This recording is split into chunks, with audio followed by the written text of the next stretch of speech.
In this episode, Ryan shares some truths around not controlling your emotions in business and how you can be made to pay for your mistakes. A simple conversation with a client gets heated and both parties overreact and say things to break the relationship down. This 5-minute conversation cost Ryan £30,600 that's now lost from one contract being terminated that both parties didn't want to lose from the start. Losing money after you have done all the work is bad business. Not to mention the ripple effect in a small city, it has to be avoided at all costs. Visit www.propertycrashcourse.com to learn more. It's 100% free. Hey everyone, I'm Ryan's show producer Adam, and we want all these episodes to impact you the most to move the needle in your business. So, before we get into today's episode, let me share Ryan's backstory to give you the confidence you may need to apply these unlocks. Ryan Otto knew he was an entrepreneur since he was 11 years old. And since 2016, an ex-convict who lost everything after discovering his now ex-wife had an affair, he lost his home, children, and all the wealth he had built up when he was sentenced to nearly 5 years in prison for a crime carried out by a lifelong friend, and found himself in maximum security prison alongside some of the country's most dangerous and high-profile criminals. He turned this horrendous negative situation into a positive one, trained to become a Samaritan, meaning his time in prison away from his family was spent helping other inmates who were contemplating and even had attempted suicide in custody. Ryan left custody with £175,000 worth of debt and has gone on to build a multi-million-pound portfolio in property, with his fourth hotel acquired since April 2020 during the pandemic and recession, with residential and commercial investment properties in the UK and Malta. Looking back, Ryan was nothing special. In fact, he was not academic in any way, and being a mixed-race teenager in a small town, crippled with dyslexia meant he was shy, and left school with more criminal records for petty crimes like joyriding fast cars and motorbikes than GCSEs. At 11 years old, he immediately knew that he was an entrepreneur when his mother took him to a Booker Cash and Carry in Hastings, and he discovered he could buy push pops in bulk, on his mother's account of course, for 5p and sell them for 50p, making a huge profit. His mother always said Ryan could sell their own sand back to the Arabs.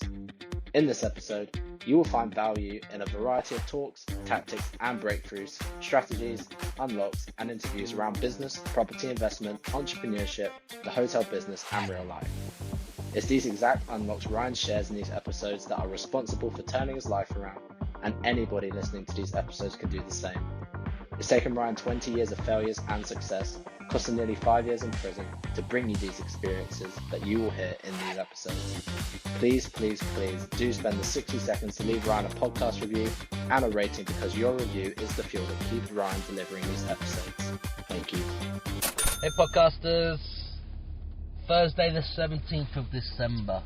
I hope everybody's good, all in the Christmas spirit as much as you can be in the Christmas spirit with everything going on, wearing a mask, not meeting up with people, not having any more than, 3 households in your house. A little bit alien for all of us, because normally me and my family, there's normally about, 30 of us, or 25 or so, that get together to celebrate Christmas and the New Year and all of those things together. Anyway, life will be back to normal soon. I'm confident with the vaccines and everything else.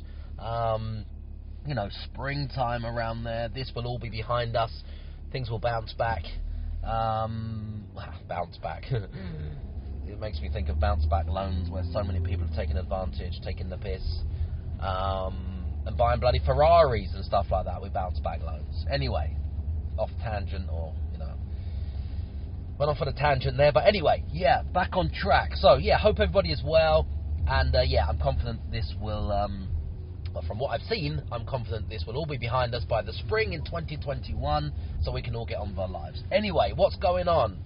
Woken up to a very, very, very, bad news, to be honest.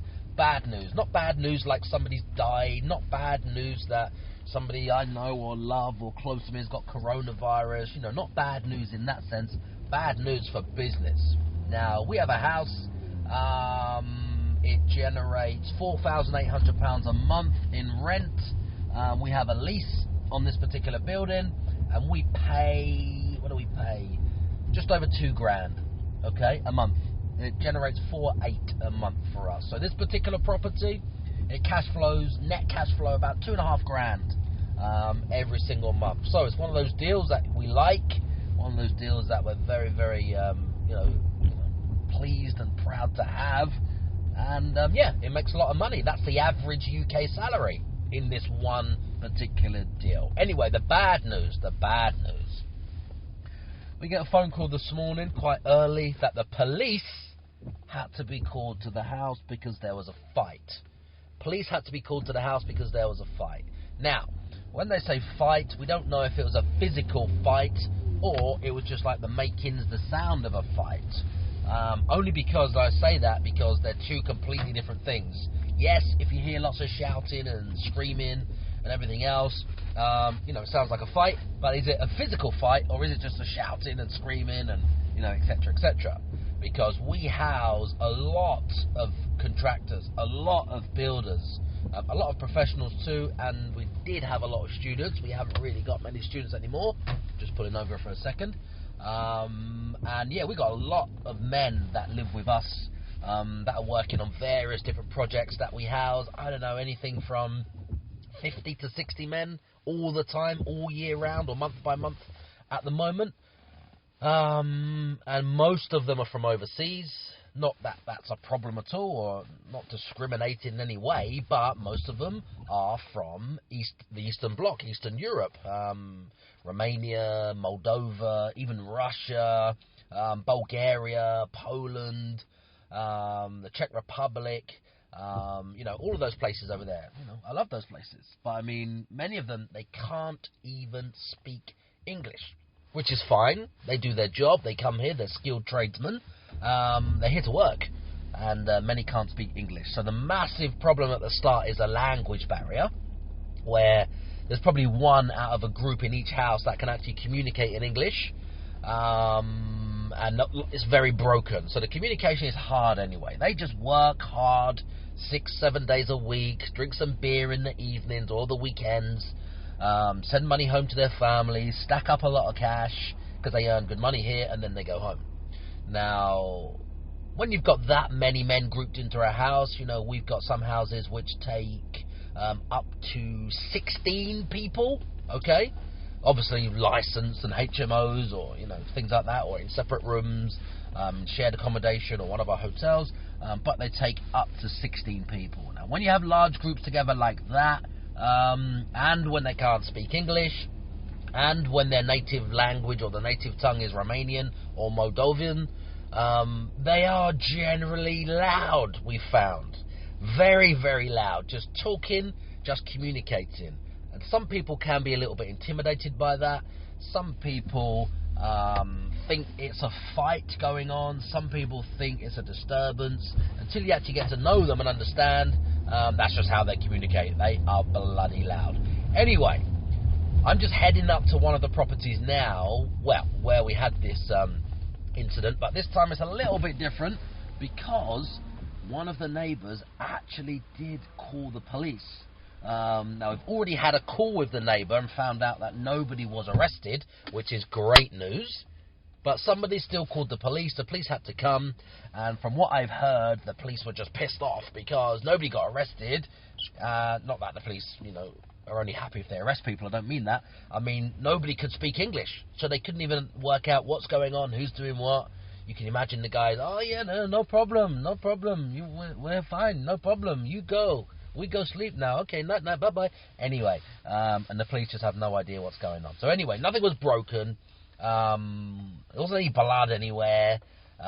Neighbours called the police. These guys were very loud. I think it's part of being there last night. They had lots of drinks because they are actually leaving today at 7 a.m. To go home, etc. for Christmas. Their company breaks up. Their job is finished. And they're moving on in that sense. So maybe it's something to do with that. Maybe they got very drunk. I don't know. But anyway, we leased this building. Generates £4,800 a month for us. It makes £2,550 net every single month for us. Okay? Now, we don't want this to turn into a big problem because the owners of the building have called us as well. And they're unhappy, saying that they don't really want these clients to come back because of the disturbance. So, massive problem to wake up to today. Of course, we want to keep the cash flow.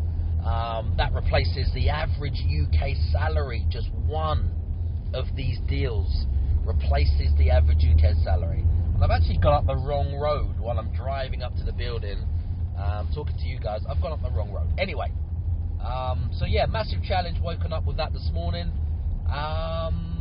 We don't want to lose that $2,500 net cash flow for 8 a month coming in. We don't want to lose that.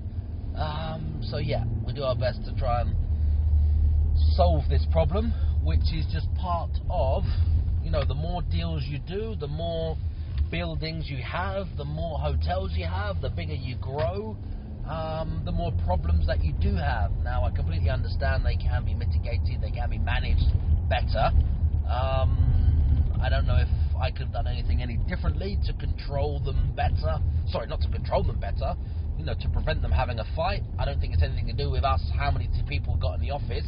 I think it's to do with them, themselves, how much they had to drink, what they said to each other. It doesn't matter if we were bloody, Savills with, 20 people in the office to manage them, or where my company with, just a small, few, on a skeleton staff managing these guys. I don't think it'd be any different, but I do know that we do need to improve our management team. I do know that we need more staff. I need to invest in more staff. I do know that where we've scaled and got big and fast, at such rapid speed during the pandemic this year, scaled very, very fast. We haven't got enough people to deal with the admin. So that may have helped, it may not have helped. Anyway, I'm here now, I'm outside, I'm about to go in, have a look to see if there's any damage, and find out a little bit more about, what actually happened. And hopefully we can make this problem go away, which is my job, firefighter.